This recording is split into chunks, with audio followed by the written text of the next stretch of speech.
some special guests. All guests are special, I guess, but these guys are. You've heard me talk about Derrick before. This audience knows a little bit of history with us, but this is Derrick and Paige Jackson, and I'm going to read a little bio here. Uh, they are regenerative farmers based in Durham County, North Carolina. That's Okay. correct. He previously served with the U.S. Army Special Operations for 14 years. It says he, but it should say they. It's not really They. a singular thing, is it? You know how they No. say, we're pregnant? I don't know about that, but when your husband and wife are in the military, or the husband's in the military, so is the wife. Yeah. She just Yeah. is. He and his wife Paige launched Grass Grazed Farm in 2019 while stationed at Fort Bragg, North Carolina. Grass Grazed is a pasture-based regenerative farm focusing on soil health and sustainable farming practices.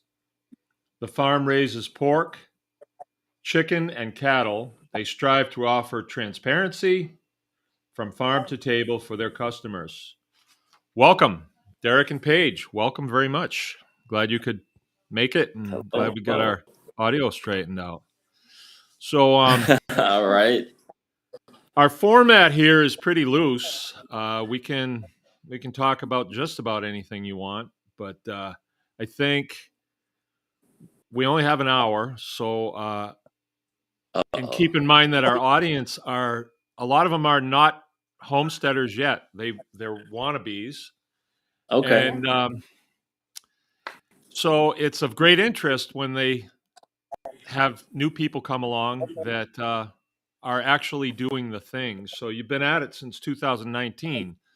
So it doesn't look like you're going Yeah. to quit.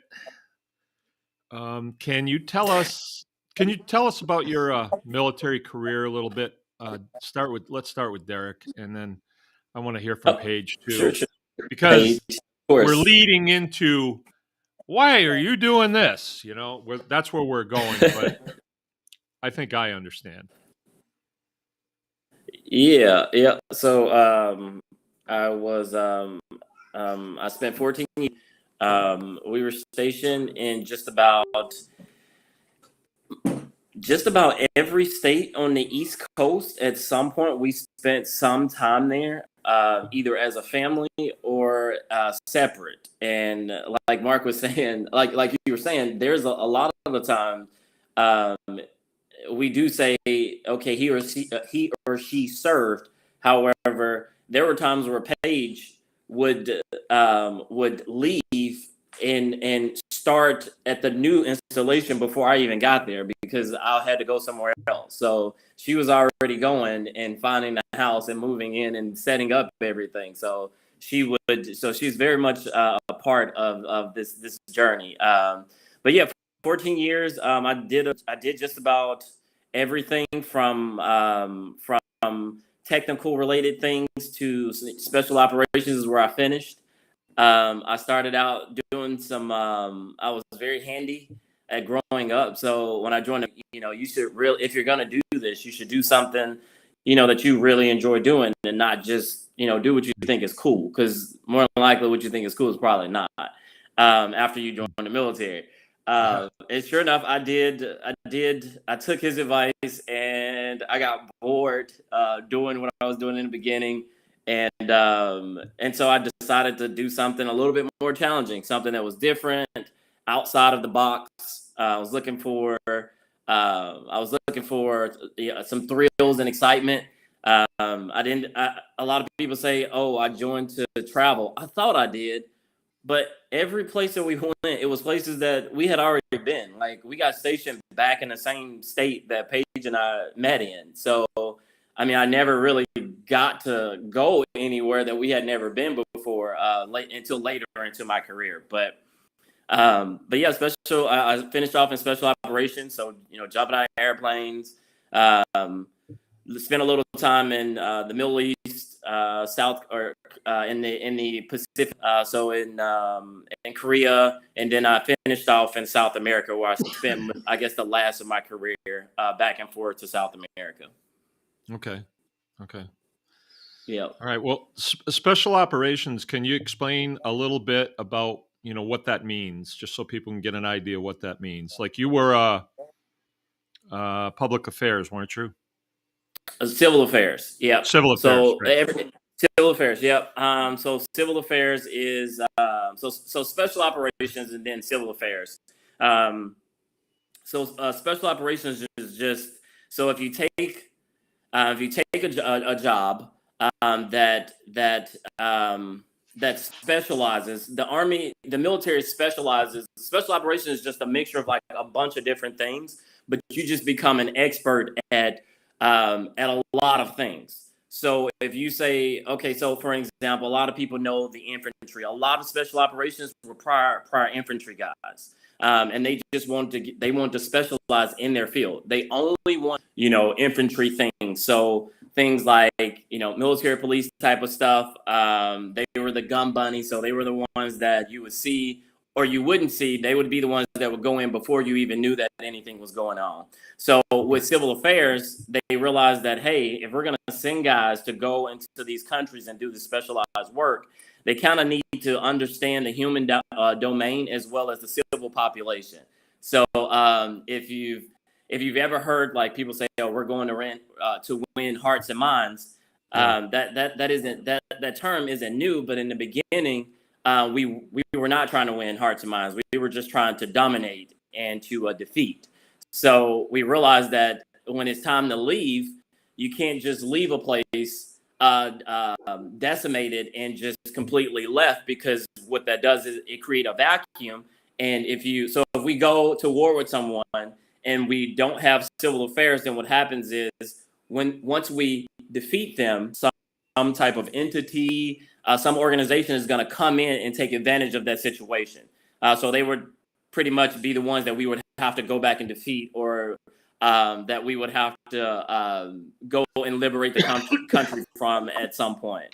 Okay. And then, so civil affairs was just, I specialize in the human domain. So instead of going in and, kicking in doors and shooting people in the face, just to be like completely transparent, instead of doing it, how about let's try to have a conversation first?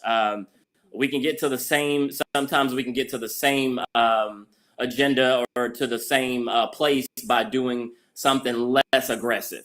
And that's why they created civil affairs, is to deal with people and try to get to the understanding of the root of the problem. Okay. Hearts and minds. Hearts and minds. Hearts and minds. That's what it is. I was the hearts and minds guy. Yep. Okay. All right. Paige, how did it go for you? How was the 14 years for you? I mean, it was interesting. I feel like I wasn't really, I mean, I was a part of it, but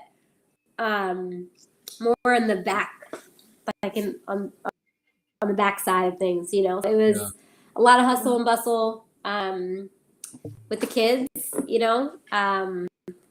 Derrick would be gone a lot, so a lot of the family things would fall on me. So whether that was like traveling, to see extended family, or just really like managing our family, it was a lot. I mean, we had all 5 kids during our time in the military. Okay. So that was, I mean, and he was there for every birth. Thankfully, I'm very grateful for that. Yeah. But he definitely missed a lot of milestones within all of those kids. So, so that means like birthdays and anniversaries and first steps and first words and stuff. So I would say I learned a lot being a military spouse. I think it really made me very resilient. I learned how to, think quick on my feet, to, be able to pivot quickly, adapt to change, make community fast. But did I love it? I don't know if I can say that I really loved it. Yeah. I think this was, because it was hard. for the family. Mm. So. Yeah, the further you get away from it, the more you look back on it with some sort of reverence, Yeah. That's Yeah. what I'm meaning. That's a good way of putting Yeah. it. Mm-hmm. Yeah. Yeah. Okay, so 5 kids. What's the range of the children? So our youngest is 2, and our oldest is going to be 12 this month. So Okay. they're all about 2 years apart, 2-ish years apart. Yes, because the youngest she'll be 3 in November. So they're all so 2, 5, 7, 9, 12.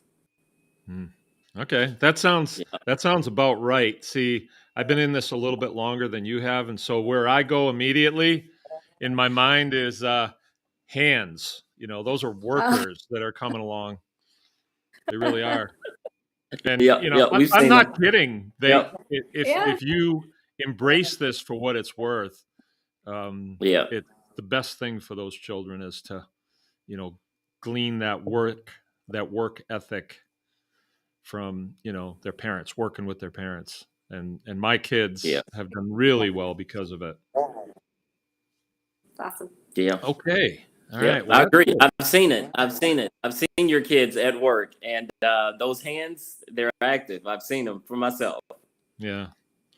Yeah. Well, this is chicken butchering season, and it's really picked up. I mean, it's very busy around here now. Mm-hmm. And we butchered today. We did like 150 birds, and these are other people's. Oh, And then Okay. tomorrow we've got another 150 to do, and a bunch of turkeys, a bunch of ducks. So my kids are really slamming it. And I yeah. try to tell them though, like they don't have a point of reference. My youngest son's 11, Mm-hmm. and they get paid on a percentage. So I think he made $80 today, and we Nice. finished Yeah. at like 3 in the afternoon. And by the time everything was ready, it was 9. But they had their chores to do first, and so he actually did quite well for an 11-year-old. Where are you going to get a job like that Yeah. as an 11-year-old? So That's awesome. Right. yeah, yeah, they have good, they have good stuff. They have motorcycles, and this 11-year-old decided he wants to be a deer hunter, so he bought a deer rifle, and it was a few $100s too. All So right. but he bought it with his own money. Really So cool. I'm really glad of that. Yeah. Okay, now the question, the $1,000,000 question. Like, and for the listening audience, I want to explain something to you. The U.S. Army, U.S. Air Force, we used to be in the same. It used to all be air. It used to be Yep. all Army, Yeah. but we broke off in the 50s. But the U.S. Army does a really good job of training people to do things, right? And the thing that you're working for is to finish up your time, don't get yourself hurt, and then go to work for like Rocketdyne or one of Mm-hmm. the contractors. And that's when you can really make a lot of money. But a lot of us haven't done that. And I'm just wondering, what was why did you pick farming of all things? Like Hearts and Minds, that's quite useful. Yeah. Yeah. I'm So gonna check that. yeah, that's a good question, and I already know the answer because I asked you before when you were at my yeah, house. you already know. How the hell are you doing this? Yeah. In the beginning, so we were at a point where we knew that it was time for the transition. Yeah. And my dad told me, and then some good leaders that I had served with told me, hey, you know, the Army has a way of doing things. The military, the government has a way of doing things. And when you have an issue or you no longer can do it without reservation, then it's probably time for you to transition. And we had been back and forth with it for a while, and then the kids started getting older, and it was like, okay, it's time to switch. And so farming was definitely not even something I could profession because I knew nothing about it. Honestly, I don't remember until we started paying more attention to food and the effect that food has on your body. Did I ever know a farmer? Like I never knew any. I couldn't name one farmer that I knew, as maybe besides my uncle, and I didn't even really consider him a farmer. I thought that it was just something he did because he had the land and he had to do it. But I never considered it until I started researching food, and then we couldn't find it. And so I was actually going to leave and start consulting for the Department of Defense, doing the same thing, hearts and minds, just maybe the consulting. That's what most special operations, like you said, do, or military professionals do when they leave. And then Paige was just like, wait a minute, you're going to be probably going to be you're going to be traveling, you're going to be it's going to be the same thing. You're just going to be doing it for different people and different reasons. So it's just like, okay, well, I don't know what I'm going to do yet. And so as we started researching about food, and we're trying to figure out why we cannot find food, and the farmers that we were working with the farmers that we were buying or trying to support at the time, they kept running out, and we didn't have a choice. At the point, I felt like we didn't have a choice. We couldn't afford the organic stuff in the grocery store. We had 5 kids on a military salary. It just wasn't possible. And be full anyway. So, and then as we started reading labels, we started seeing that, wait a minute, this is, Paige is a marketer by trade. So she was like, wait a minute, this is weird. Like this doesn't make sense. They're saying this, but then we're seeing this. We tried to buy a whole cow. We go to the farm, like grass-fed cow. We go out to the farm to look at to go check it out. We're gonna do this thing. We're gonna support this farm, and we want to feed ourselves. And we get there, and he had like 8 or 9 cows on like 2 acres, and he was landlocked. And I was like, and I know this now. I didn't know this at the time, but I knew right away. Wait a second. That soybean over there, they're not grazing over there, and that is a subdivision. Where is the rest of the grass, and how are you? I didn't ask, but he started telling it, and it just didn't feel right. And then we left, and I told Paige, I was like, we're not going to buy a cow from him because there's no way that those cows are only grass fed. At that point, I was like, we can do this. Like, I can do this. And I had already started researching about chickens and that's how I became a farmer, because I bought chickens right away, and we started farming in our front yard in our subdivision. They say need is the mother of invention. So That was it. You needed to. Yep. Yeah. We didn't see any other option. I think a lot of people are probably kind of wondering, like you admittedly said you had no experience in farming at all. Didn't really even know anybody that farmed. It's probably like the first time you jumped out of an airplane. It was probably kind of an abrupt change but I'd like to hear it from Paige. Like, yeah. How was it for you? I mean, what's your background? Marketing was my background. Marketing and mothering, and that's all I've ever known. So I think I was supportive of it because of the fact that he was like, I want to be home, right? Yeah. So at that point, I was like, well, you can do. You want to be here, like you're not trying to like go to Afghanistan or Korea, like you're trying to be stateside, like okay. And it sounded really crazy. I mean, I remember like calling a friend and being like, I have 25 chickens in my yard. I don't think this is normal, but this is what we're doing right now. And just like laughing at the fact that this is just so, just so weird and really crazy. But the fact that this was what Derrick wanted to do, and he was passionate about not just like, starting a business, but a lifestyle that could really, help cultivate relationships with our kids and, to be around. It was so different from what we had done from just at that point. I was like, okay, like, sure, like, why not?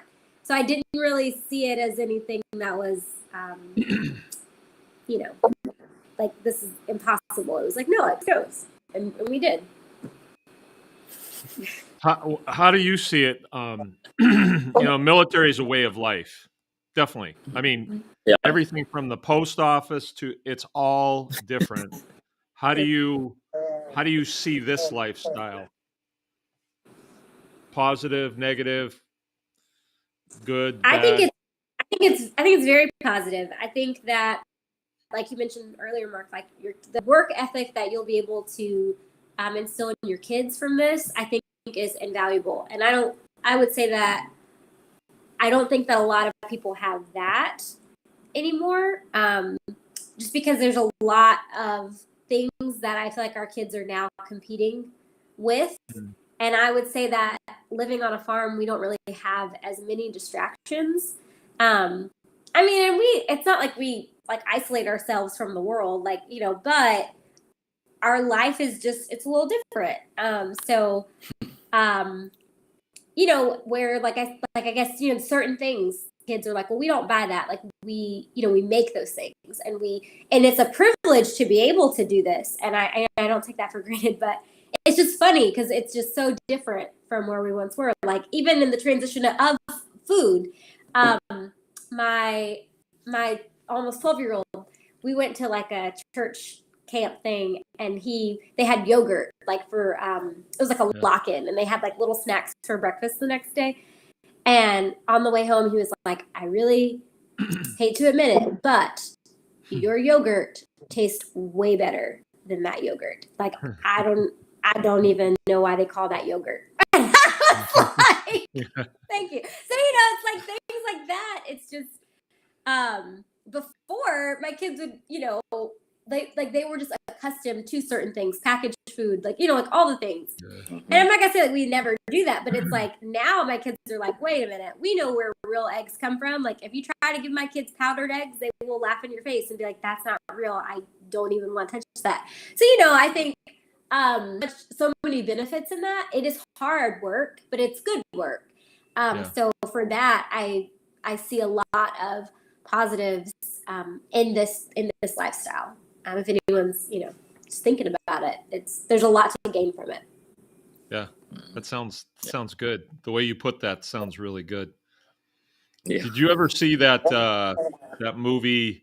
I think it's BFG, Big Something Giant. Yeah, Big Friendly Giant. Big Friendly Giant, yeah. And at one point he says, "This is my work." And he just, he's exclaiming that I don't do this for fame or fortune. I do this for the work. And right. I've had ups and downs here for sure. Definitely big ups, big downs. And there were times when I thought, what is this all about? Why am I even doing this? Yeah, mosquito. Yeah. But now the way I see it is, no, this is my work. This is what I do. And I find solace in it. Somewhat the way it was in the military, but in the military, it was somebody else saying, this is your mission. This is what you need to do. And then I just, okay. And I went towards that, or I figured out a way to make it look like I was doing it, but I had a mission regardless. And I found that in this. Could you comment on that, Derrick? Yeah. Oh, yeah. I agree. That's spoken from a true warrior is what we call them. You definitely there is a struggle. Like I spent a lot of time, like you were saying, like chasing, the mission, just because I was always was always hungry for more. I was like, man, I want to do more. Like, I want to do more. It wasn't that, like you said, I really wasn't searching for any accolades or anything. Literally, like, I felt like I needed to give more, and I didn't feel like I was challenged. And that was why my in-laws would be like, Paige's parents be like, wait a minute, he's doing what now? Like, what? Wait a second, what? And and not until I started farming, and this is something that I realized probably right at processing, or after when we sat down to eat one of our first chickens, and that's when I realized, I was like, this is it. Like, I have never felt so full before, and I didn't even eat I wasn't even eating the chicken, like, or I hadn't, like, I wasn't physically full. It was just, we were sitting down, and we were sitting at the table, and we always sat at the table. Then it was a totally different experience, eating and partaking and sharing a meal that we created, or that we raised. And yeah, like, I haven't, after farming, it's a weird thing, because at this point it always feels like even though there's other stuff that I can do really well and that I'm interested, there's something different about farming. The fact that that I don't feel like, without it, like I told Paige, I don't know if I could ever not do this. Like, even if I wasn't doing it at the scale that we're doing it now, we would still homestead and raise our own food as a family and live on a farm, just because, it's not cool. It's definitely not cool. I tell people, there's nothing cool about it. There's nothing. I mean, it really, for me right now, like, it is not cool. But it is fulfilling in ways that I can't even explain. Yeah, I understand that. I had a friend one time, and he had gotten into drugs. He was a civilian guy, but he said what happens is you wind up chasing the buzz. So there was times in the military where there was a real buzz for, you were challenged to do something, you did it, you got a real buzz after you got it done. But then it was sort of like, yeah, but for what, and but with this is it. I tell this audience all the time that whenever I'm working on a project, I usually think about it before I go to sleep. And I get real excited just falling asleep about what I'm going to do. And it can be really little things, like how I'm going to build a door for a chicken coop or something. But I feel really good. I feel really good about it. Definitely for me, it's a quality of life issue. Okay, so can you fill us in on what do you got going there now? What kind of acreage are we looking at? What's your operation look like? Yeah. So we are farming. We are managing 2 properties. We live on a 7-acre homestead, and then we have a 60-acre farm that we originally leased in the beginning. That was our original farm, and then we have access to another 100 acres that we help one of the landowners manage their cattle on, and we also use it for grazing as well. So a total about 160 acres. We are raising. Our focus now is on dairy, like our dairy cows. Like, that's what that seems to be the things that's just kind of growing without much effort. We started doing dairy. We started doing dairy about almost 2 years ago, and it has been the one thing that has just naturally just grown on its own. It hasn't been, and I say dairy, us, making cheese and our own milk and stuff like that is for personal consumption, and then for friends and family. And then, so we still do pasture poultry. Last year, the most we've done in a year was 7,000. We've done 7,000 broilers on pasture. Yeah. And we have finished so far. We have finished a little over maybe maybe 325 hogs. Currently, we have. We're now like we've learned a little bit, and we're going into the winter with less. So we only have about maybe 40 to 50 pigs on farm right now, and trying to get them processed. Yes, we're trying to get them all off the farm. Majority of them anyway, except for the breeding stock. And we have a layer operation with about 240 laying hens. Wow. That's not. I had no idea you were that big. You weren't when we talked last. You weren't that big. No. And it's 7,000 broilers. That's a lot. Yeah. Well, we had a system. I mean, I guess it does sound like a lot. It was a lot. It was a lot. Yep. But I mean, yeah. And you think about it, that's a lot. Yeah. How many chicken tractors are you? I mean, is it just you guys doing this? Yeah, so I have one farm hand, and he lives on farm now, and so we've had two farm hands. Yeah. Okay. Us and Paige and I and two farm hands. We had a summer intern. And we had help with processing. We did not process. And help with processing. We did not process all the chickens on our own. Mm-hmm. And that was my next question. 7,000, and you guys We did. processed all these? No. So we were splitting it with another farm. So we Okay. were doing. So at one point it was seven chicken tractors. Mm-hmm. Seven-inch tractors are kind of big. So they hold anywhere from like 75 to 100 chickens. And so it was really a system. And it was 500 increments at a time, and they were just on rotation. So we'd have 5 in the brooder, 500 on pasture, and then that was the rotation. And then one of our friends processes on his farm, so we were processing at his farm and then processing on our farm. Yeah. Wow, that's a lot. That's impressive. That is really impressive. Okay. Yeah. It was. And this is going on 3 years now? Yes. Yeah. Yes. 19, 20, 21. Wow, that's impressive. I'm really impressed. Yeah. That's a big bite. It was. We learned a lot from that. Yeah. So, Yep. We learned a lot from it. I was very, so one of the reasons why we pushed it so fast, was because. Well, we needed to replace the salary. Like it wasn't like we were like, oh, we just want to raise this much. No. We had to replace Derrick's existing salary in order to, like.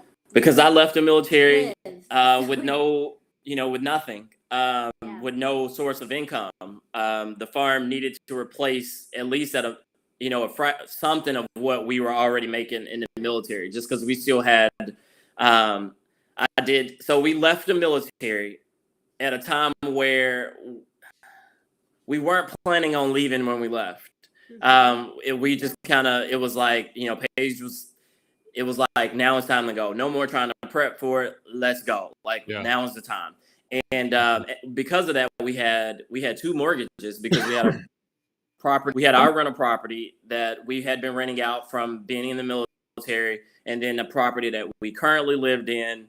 And we had we had the regular old American dream, or whatever that means, but we had a lot of debt at the time. So it was like, in order to keep servicing, we need to work.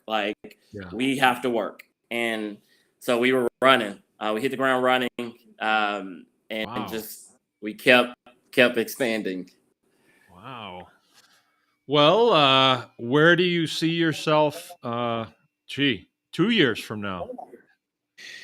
Well, that's a good question. And so with that, I don't know what it was. No, I don't think it's not frozen. Yeah, he's still moving. Mark, can you still see us? Oh yeah. Okay, cool. Yeah, so 2 years. To be honest, we're trying to figure that out right now. We're trying to figure out what does that look like? And I'll tell you, and to give a little more context. So we started the farm at the height of the pandemic, or at the beginning. It was right at the beginning of the pandemic, Right. and it was a new, it was a new business. It was a new transition for us into farming, and it was just a lot going on that first year. So the first year, it was just, there was a lot of demand, and it was run. As much opportunity, as much as you could produce, you can sell as much as you could produce. Well, then you had the panic consumers too that were like, I mean, that's what it was. It was a lot of all of the panic, which drove people to buy, and so we were growing with that, and so 2 years into it, raising those 7,000, we said that where we are right now, we don't want to raise that many broilers ever again. Not ever again. We don't want to raise that many broilers without the proper infrastructure. And the reason for that, after year two, I looked back at the amount of money we spent on processing, and just with giving the processing to our friend off the farm. It just that we can't give away that much money. Like it was a lot of money, and it wasn't about the money as much, but it was like, we have a farmhand that we could have been paying that salary to if only we had the infrastructure and we could just do it all ourselves. So I got burnt out on raising broilers. Like I really did.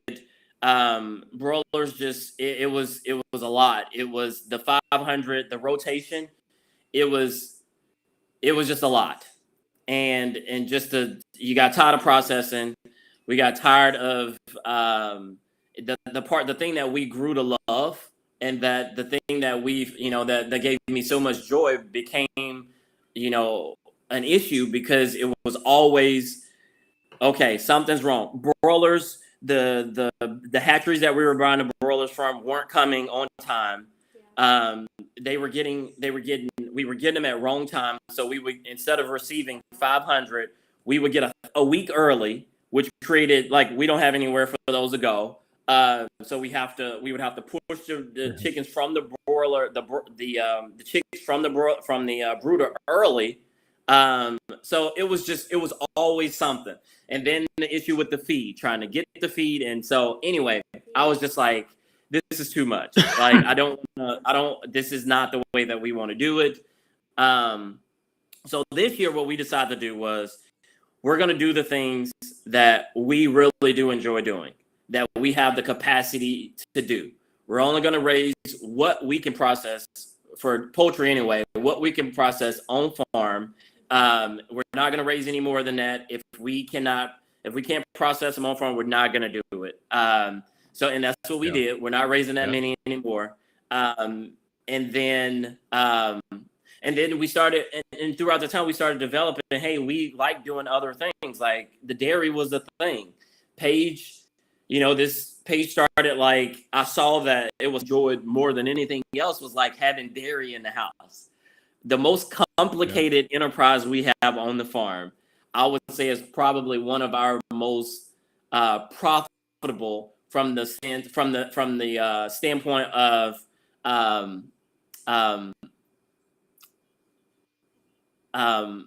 things that we enjoy, as well as the lifestyle that we live.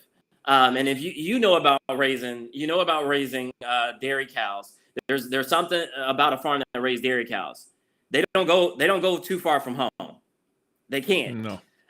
Because cows got to be milked. Like every day, every day cows have to be milked, depending on how many you have, depending on what you're doing. Like, they have to be milked, and those things don't milk themselves. So, right. And that's one of the things that we kind of we started enjoying, and we started, like, we just developed a sense of, like, man, we really do like raising cows, like dairy cows. So, and with that, we just realized that we can't do as much anymore. If you have dairy cows, that means that now our dairy cows compete with the pasture. Yeah. And we enjoy the dairy cows more than anything else. They take priority over poultry, just because, it's one of the things that bring our family joy. Yeah. So I'm saying all of that to say that we have started into year 3. We started developing a sense of homesteading, and there's a difference, and we didn't know that in the beginning. Right now, we are homesteaders, and we're a farmstead. We do more. We're trying to focus more on enjoying the farm itself, opposed to trying to reap as much as we can or the benefit. We're not trying to like we're just trying to enjoy it, and with that, there comes some compromising, and that means that we had to give up some things, and that means that we had to change some things in order for us to just really say, hey, we're actually going to start enjoying this homestead and not just looking at it as something that we have to do. Right. So I know that was a lot. No, but, I can relate. That's kind of, yeah. I can relate. Yep. I went through that too. Yep. So that's where we are now. Now we are like, we're raising more hogs just because we realize that our land is an amazing place for hogs. We love hogs. We love processing hogs. We eat a lot of pork, and we really do, and we can process them well. Like that's something that we can harvest and we can do on our own. We're never too busy to process hogs. Like it's because it's such a joy of mine. It's no, like I've never gone to sleep at night. And I know you were talking about how you're thinking about the projects that you're going to do the next day.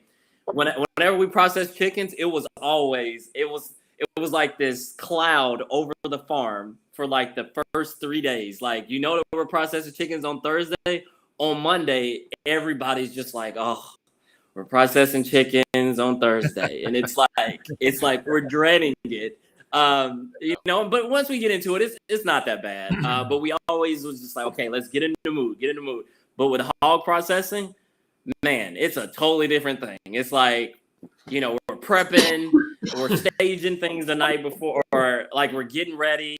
It's a totally different, and it's because, the harvest of our hogs is just like, there's a lot of joy in it. So, yeah. I know that feeling. When we first started, I think it would have been our second year here, the second season of chicken butchering, and we were doing it for other people, and it was never anything that I wanted to do, but the veterinarian pulled in the first year. She was a homeschool mom, and she wanted to meet us, and she said, "Oh, you process chickens?" And I said, "I guess we do." And she said, "Would you mind processing chickens for the youth show?" And I was still in that mentality when I'm asked to do something, and I kind of considered her an officer in some ways, And she said, "Would you do this?" And I said, "Yes, we will. We will do this. Yes, ma'am. We can do this." And I had a job, so we were working at night. We were doing it at night when I got off.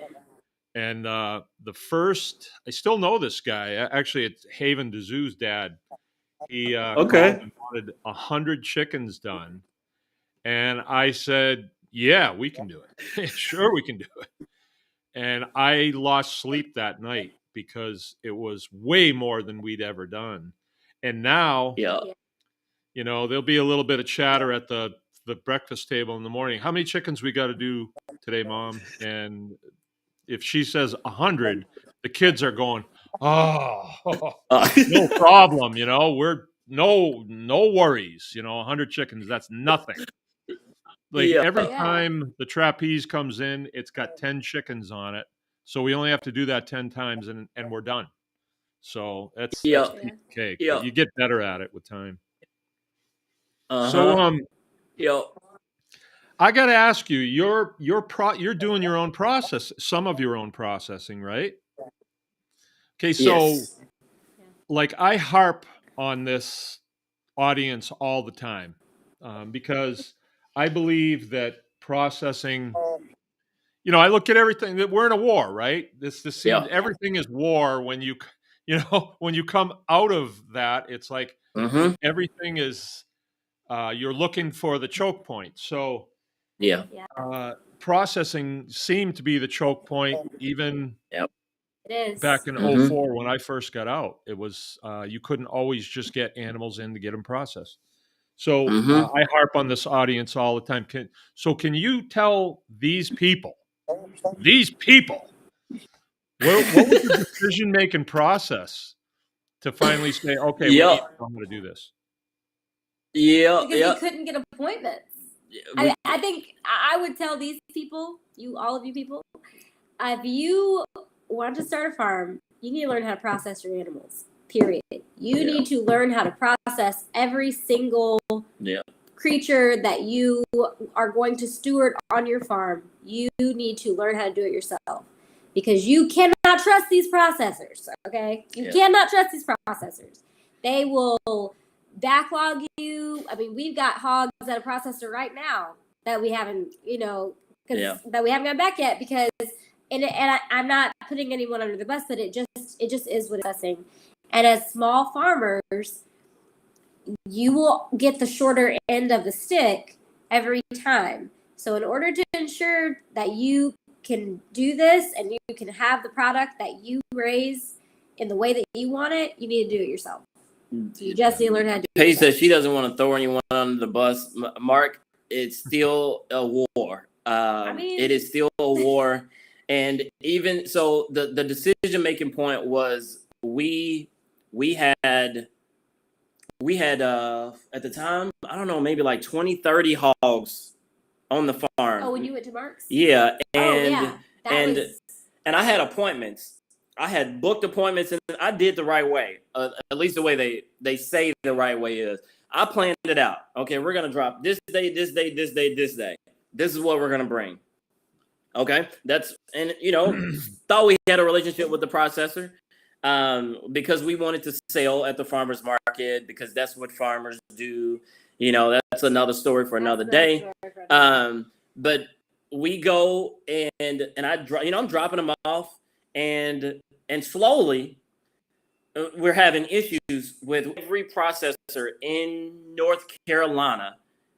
We've tried every single one of them, and it wasn't because it's not just because we're picky, but it was because we had to. At one point, we were short an entire cow. Oh. Another point, a processor told me that they misplaced our belly, that our bacon, right? Our bacon, and then said, "No, you picked it up. You just forgot that you picked it up." There's one product that you don't misplace, and that is bacon.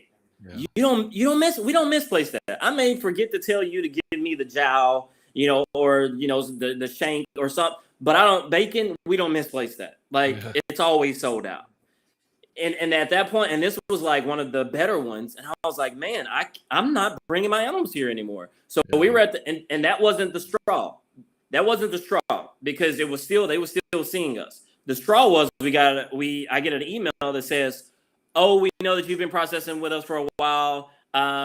You can put your dates in for next year." And it was like, well, what are you talking about next year? It's June. It's animals that need to get processed every month. Oh, well, we're booked.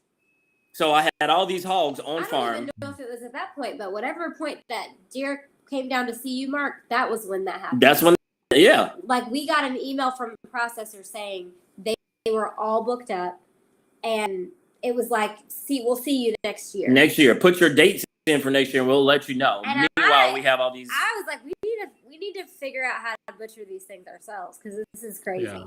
And so then we got connected with you, and Derrick came to learn from you, because it was like we needed to know. It was the best decision we ever made, because not only did it obviously save our farm, because our customers were still like, these were people that were already paying. They were like, hey, we're with you. Right. But we couldn't get them the product because we couldn't get it processed. After learning to process, it changed. It didn't change the fact that we still have issues with processing. What it did change was I now have control over it. Now I have control over a number of things, which it changes. Not only do you have the control, but it really does give you that power. Right. Because as a farmer, most farmers don't have any power or control over their own animals. They don't, and that's a necessity. Like this is a skill that you need to have, because if you're going to steward these animals, you have to be able to steward them to completion. And so, and I'm not saying don't ever take your, pig or cow to get processed by someone, but I'm saying at the end of the day, you need to be accountable as a steward to be able to finish them well. Yes, because the time will come. Because the time will come. There has been times where friends of ours, I helped a guy get started, and they couldn't get we got to the point where he couldn't get the pig on the trailer. Hey, guess what? That wasn't a concern of mine, because I'm thinking in the back of my head, like, okay, all right, we about to do so. He about to get a class, all right?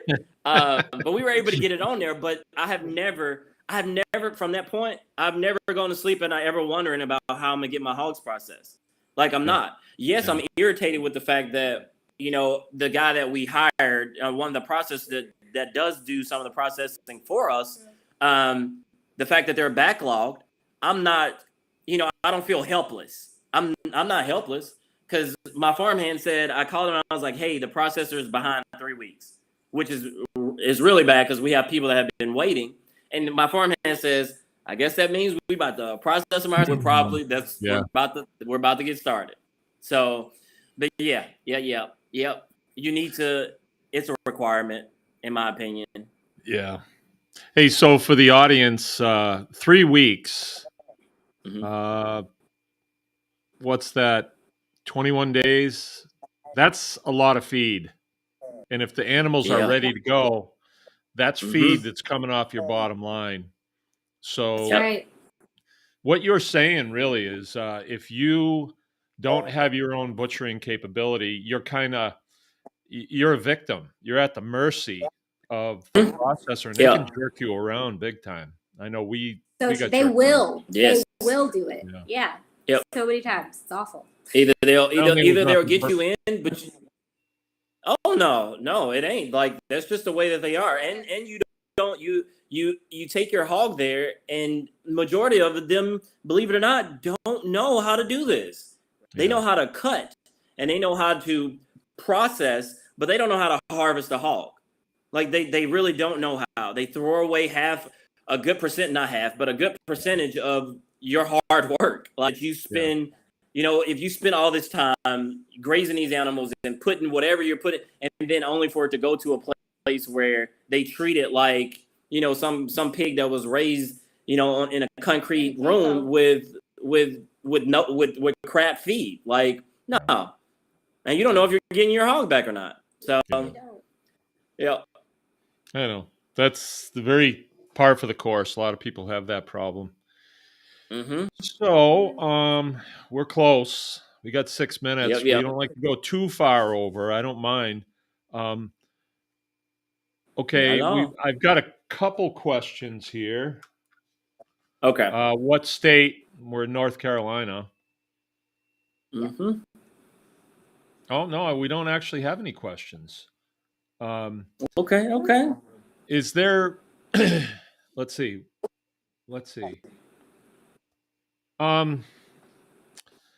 You came to a hog processing class here. Paige was kind of,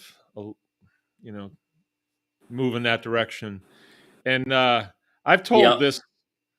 This story is just too good. It's too good. But I've told this story to this audience. Maybe some people didn't hear it, but I'd kind of like to hear that incident from your point of view, because I'll get too choked up. Actually, I can't. I don't know. Maybe it won't be as rich coming from you as it was from me, but yeah, probably not. Yep. So, so I attended one of Mark's hog harvesting, family harvest hog harvest class, and I drove up, and I'm gonna tell you that because Mark will tell you that he was upset with me because I was late, right? And being that I was in the military, and I thought about that the entire drive, I was like, man, I'm gonna be late. But this is what happened. I had gotten off work, and Paige was like, it was like 6 o'clock. We're in North Carolina now. I got off work, and Paige was like, I came home, and Paige was like, "Are you gonna go to the class?" And I was like, "Paige, it's 6:00 at night. The class." And she was like, "You still got time." And I was like, "I know." Like, and she was like, "Just get in the car and go." Well, because I was like, we got these hogs, we got to process. I drive through the night without, like, I had been up farming. Like, I had been up maybe since like 5:30 that morning. I get in the car and I drive as long as I can stay awake. And I think I go to sleep in Virginia or somewhere not in Virginia, somewhere on the border. I was like maybe three hours from Mark's farm. And I was like, I'm going to just stop and I'm going to just close my eyes for a few minutes. And it was an hour. And when I woke up, I was like, oh, the sun is up. I'm going to be late. So anyway, I get to the farm and they had just finished. I think they were just now scraping one of the hogs. And anyway, we were about to get started on the second hog. And Mark, we're getting everything together and we're going over it. And I missed the first kill. So we get out there and Mark is like talking to the class. He's like, okay, the first one was like good shot. First one, so they had already seen it. Hey, Mark goes to shoot the second hog, and he shoots the hog, and the hog doesn't go down. Like, this was a tough one. It stumbled around a little bit. Mark shoots it again, right?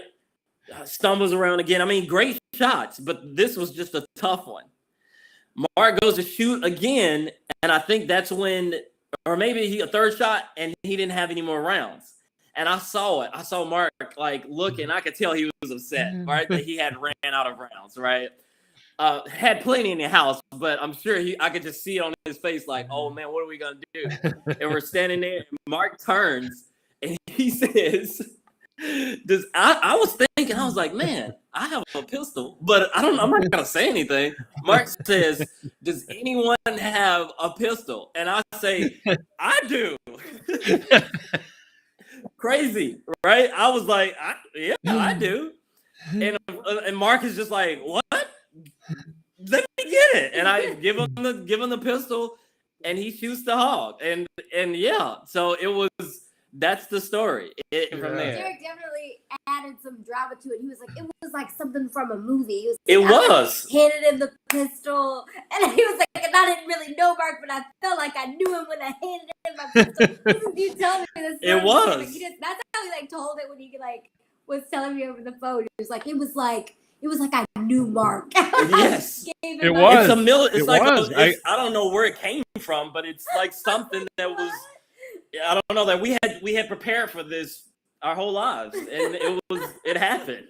Well, it was at that time I'd been out 15 years, and so you miss that camaraderie of scanning the crowd and saying, who's got a gun, and somebody hand you one, and there was another factor to that, right? Because Army people sometimes think that Air Force people have it just a little too cushy, and that we're not exactly trained on firearms as well as we should be. And so I was conscious of that. And Charlie Buckwalter was in the class, and he was a Green Beret. And then now you're there, and you're right. I was irritated with you because you were late, and I knew you were Army, and I'm like, where is this guy? But it was actually a good feeling because with the civilian crowd, they're paying for it. They want to come 2 hours late. That's them, so but there was just that camaraderie feeling, like, I'm going to straighten this guy out, like I needed to straighten you out. But and then no. The feeling I got that came over with me when my rifle went click, and there's two Special Forces guys watching me, and they're like, and then one of them has to hand me a loaded pistol. So it's just the times of our lives. It wasn't. I've told that story 100 times, Derrick. I have. Yes. So I've only told that story to Paige, and I think, or maybe to one other people. Mark thinks that that's the way that I saw it. I saw it as I know, like, this is my guy now. Like, it wasn't even the fact that first of all, that you shot it and you thought to ask was like, wait a minute, he's asking for a gun. Like, I'm going to give him my gun. Like, it wasn't, this is my guy now. Like, forget Air Force or any, it was like, this guy's different. Like, he is not the Air Force that I know. So, yeah. Yep. Yeah. Yeah. That was so good. And then we stayed up until midnight that night, sitting at the campfire talking. It was a Yes. very fun class. I got to make you aware of the. We're going to be having a homestead beef harvest coming up this year. So, okay, well, I'll make sure I have plenty of rounds in my gun. Yes. We're at the end of the time, and I don't like to go over because I like to keep it at an hour or close to it. But I listened to a guy this morning that I like to listen to. His name is Robert Kiyosaki. Does that name ring a bell? Rich Dad, Poor Dad. Yeah. Familiar.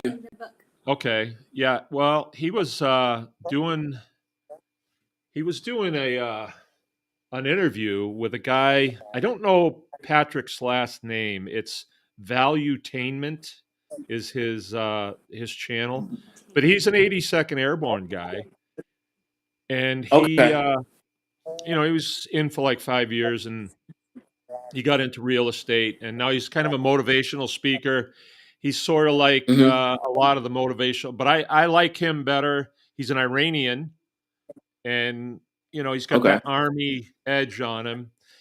And Robert Kiyosaki's in his 70s now. He's a Vietnam era guy, helicopter gunship guy, actually a helicopter pilot. Yep. And Patrick's asking him, hey, what are we going to do? Like they were going through a lot of the challenges that we're looking at as a society and as a nation. And, you and I have a common thing, and that we took an oath. And so that's a common ground there. And then we're both farmers. But Robert Kiyosaki said something, and I thought I would pass it on to you because I thought you needed to hear that. He said, it's really very simple, but what we need is leadership in this country right now. And I've laid out many times to this audience that homesteading, farming, deliberate living, sustainability, resilience is a really good word, is what we're lacking as a society. And I'm just really proud of you guys. And I hope you will take that leadership role when it comes. Be prepared for it because it's coming. It's coming. And with that, I'd like to say thank you. And please, let's stay in touch. Yep. And call me if you need me anytime. Anytime. Thank you for having us. Usually I let you guys go, and then I talk behind your back. Okay. Oh, okay. Okay. All right. Okay. All right. I'll see you. Thanks. All right. Talk to you soon. All right. Bye-bye. All right. I can cut you off. There you go. Now it's just me. Well, that was heartwarming, you guys. That was really heartwarming. That story at the end. I just love that story. There's a part of military life that you leave behind, and I'd heard that you will thirst for it, and I thought, not me. I can't wait to get out of here. And but you do. It's that camaraderie that you have with other servicemen, and really, I saw a lot of connectiveness between families in the military, which I don't see it that much on the outside. Not the same. And anyway, it was really good. I wasn't too hard on him when he was late, by the way. I didn't say much. I kept it inside, but really good class. And I do remember something about that class. There's a part of the procedure that it's kind of hard to explain to people. And it's where you have dropped everything down, all the guts down, and then the heart and lungs are out. And then the next thing is the trach, and then the tongue comes out. It's kind of hard to explain to a guy how to do that. You just kind of have to feel it. You have to get your hand in there, and you're feeling and you're cutting and feeling and cutting, and you can kind of give a guy an idea of what we're looking for, but he's really got to figure it out on his own. And Derrick said, "I'll do it." And he stayed with that for quite a long time, and then finally got it out and was like, "Oh, okay, I got this." So I think we're going to hear more from this team. And that was a great interview. I just really thought that was cool. All right. So here it is, Thursday. Heading into the weekend. My day was filled with chicken butchering today. I've got to tell you guys that I see a real opportunity for income on, a homestead or small farm in chicken processing. There's a real opportunity there. And it's one of those processes that you get good at, and then after a while it's just mechanical. But if you build it, they will come. And what I mean by that is when people go to Tractor Supply and they see chickens and they say, "Oh, I'd love to do that, but I don't want to butcher them." If there's somebody around that will do it, people are more apt to say, "Oh, well, I know that these guys do it." And you make yourself available so that they can call you and say, "Can we get an appointment?"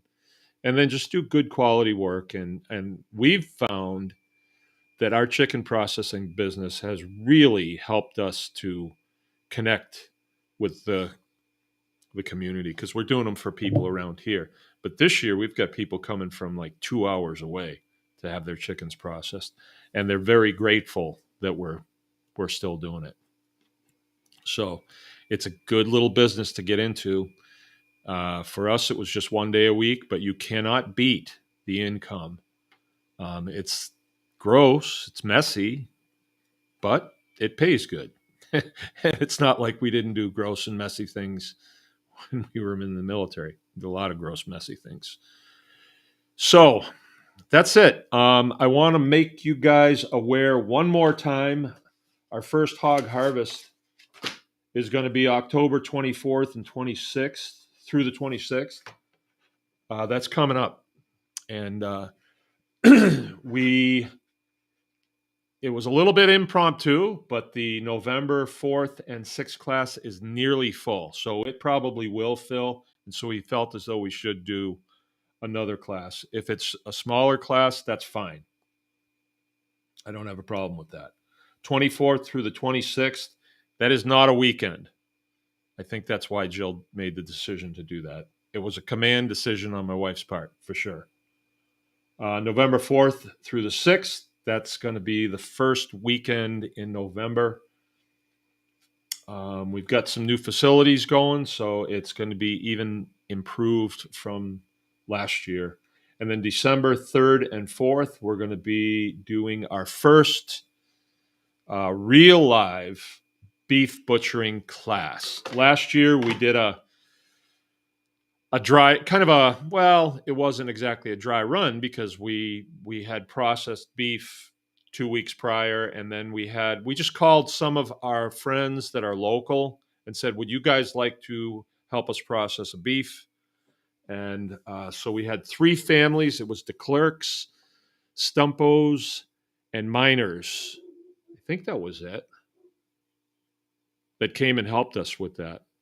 And we were able to stand back from the day's activities and say, yeah, this could be a class. We definitely could work with this.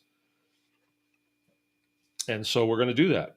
So it's going to be a nose to tail class, very similar to the hog harvest class. There'll be a really good meal on Saturday night. So, Saturday night. We'll probably do I don't know. We'll cross that bridge when we come to it. And then December 11th and 12th will be our second annual charcuterie class. So that's a really good class. We had a lot of fun last time, covered a lot of ground. And I think right in line, like one of the reasons why, there was a lot of reasons why this was a good interview. But this family,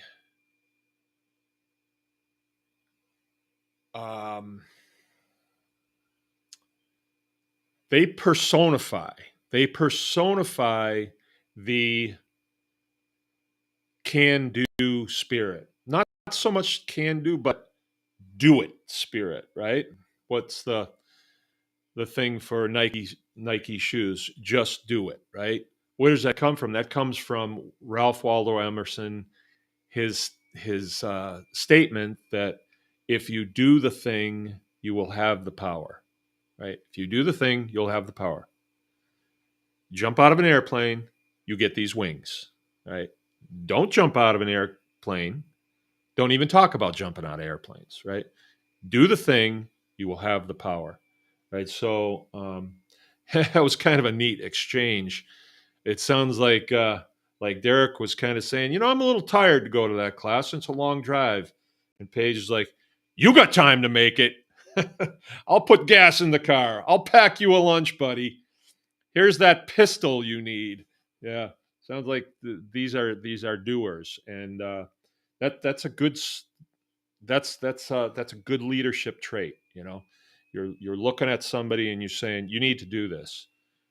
You can't really do that until you have done it, right? You have to lead from the front, and that means that you need to do the thing, and then you have the power to say you need to do this. So this is, if we're going to talk about homesteading, this is going to be a deliberate way of life that we proceed with.